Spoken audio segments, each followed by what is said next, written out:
Okay, so we're gonna talk about 4 gates, and we're gonna look at the very first gate. My son is here. I've got Winston here. My wife's on the camera. Unfortunately, this may not be a stellar production, but it's the best that we can do right now. So you might recall the movement. The very first movement in 4 gates. It starts from this position, and we're going to bypass the beginning part. And what we're going to get is we're going to get this motion.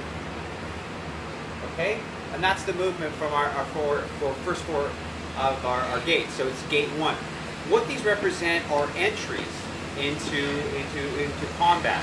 So how you would train this is, first and foremost, very stationary. You could start just to get the general movement. You could have your partner here holding out a fist to you. Okay, you can do this on a mukjong if you got a Wing Chun dummy or something like that. And all you're going to do is, first and foremost, just get the upper arc first. The upper arc is essentially here. The fist is here. This is going to come by, and I'm going to slap this. Hand's going to come up, and I'm going to come in and strike. Now, for practicing, we can flow back and forth with this. And essentially, what I'm going to do is just going to step in. 1, 2, 3. Target just above the eyebrow. I'll offer my fist. Okay, and we can just keep going back and forth right now. Right now, we're not really spending too much time working on what's happening downstairs here. Okay, now keep in mind that this would technically be a finger strike to the eyes. Okay, this could be anything you want to pull out of your gamut or whatever you want.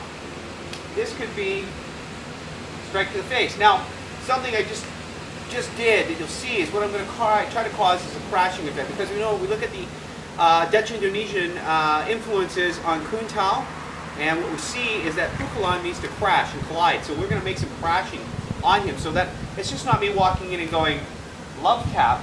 I'm actually going to go in and pull him and catch him and hit him and strike at the same time. So any tool you want to use, whether you want to use an axe hand, a back fist, a hammer fist, the whole forearm.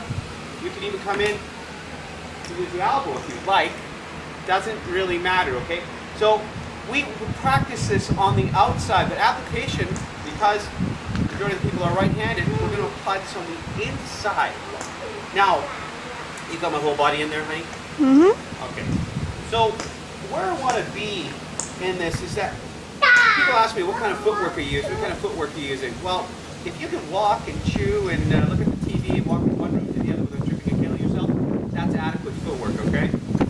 All I want to do is I want to close and engage him. You know, the operative word in close quarters combat is to close, okay? So I want to drive into him, making a collision effect on him. So it's going to be an incidental strike. What I'm going to be doing is driving him off. Now, if this is a bigger person, unfortunately, I don't have Cameron here today. He's 6+.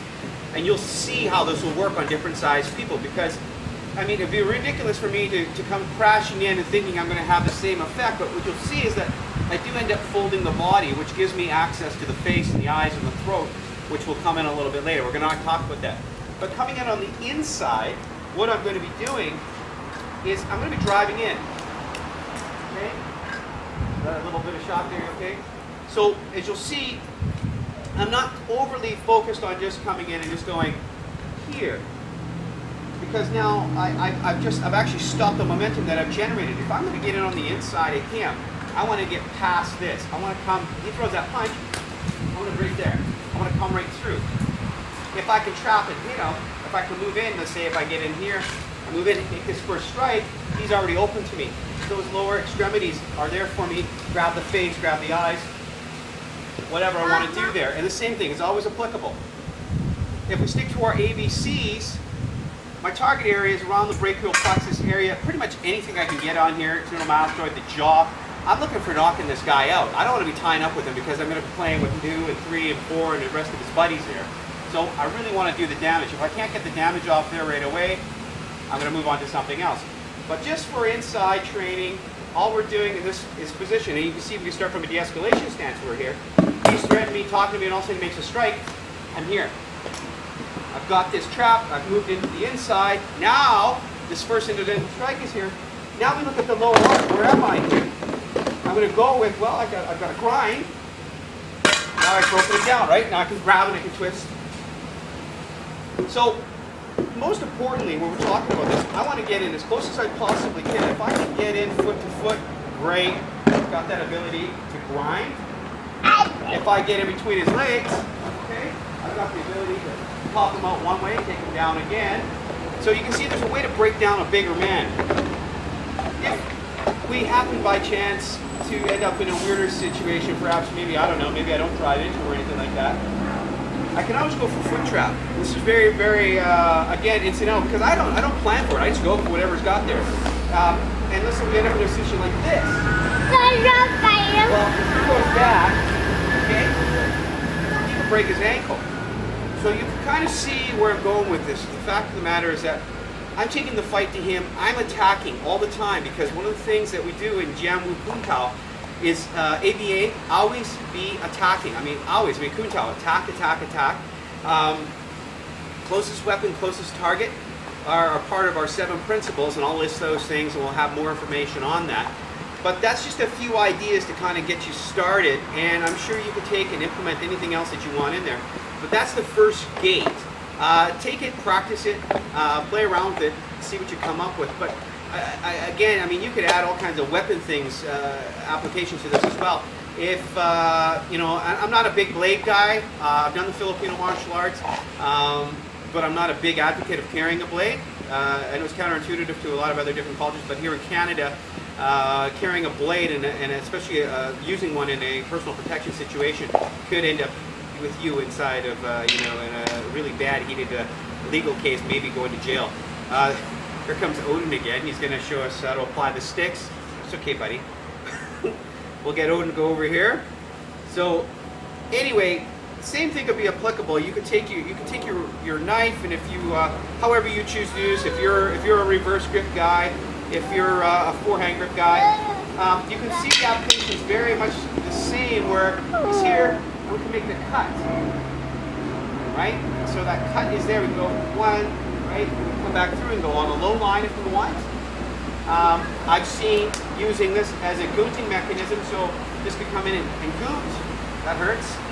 So 1, 2, and hit. This could be with a Yawara stick, a flashlight, anything. So this move is very, very much the same. I can't remember the fella's name. Oh my goodness, I'm good at Eddie Quinn.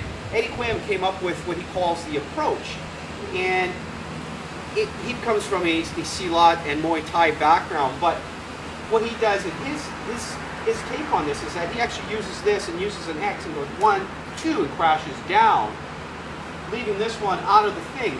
This is just here as a countermeasure, just in case that nothing comes through on this.